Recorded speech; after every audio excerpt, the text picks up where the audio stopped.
Xoş gördük əziz dinləyicilər. Bir neçə gündür ki, bilirsiniz, birbaşa Putinin əmri ilə Kiyev və Ukraynanın bir sıra əraziləri zərbə altındadır və uşaqlar, böyüklər, demək olar ki, sivil insanlar öldürülür və dünənləri də Kiyev metrosuna insanlar yığışıblar ki, bu zərbələrdən necə deyirlər, kənarda qalsınlar və Zelenski də bildirib ki, həyəcan siqnalı gəldikdə əsasən padvallara, yəni enin ki, zirzəmlərə enin ki, sizə bir şey olmasın. Bir neçə gündür bu davam edir. Ona görə ki, Ukraynanın rəşadətli ordusu dediyim formada həm Rusiyanın daxilində yaxşı əməliyyat keçirdir, həm də Mariupol Krım xəttinə də çox böyük bir təzyiq var bir neçə gündür. Orada insanlara, yəni Rus qoşunlarına heç bir ərzaq çatmır.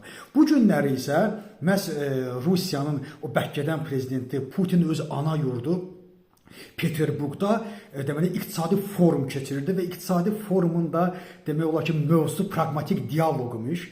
Və bu konfransı keçirmək, beynəlxalq oradan buradan da xahişlə, minnətlə də dövlət nümayəndələri gətirib ki, orada özünü göstərsin ki, praqmatik dialoq necə olar.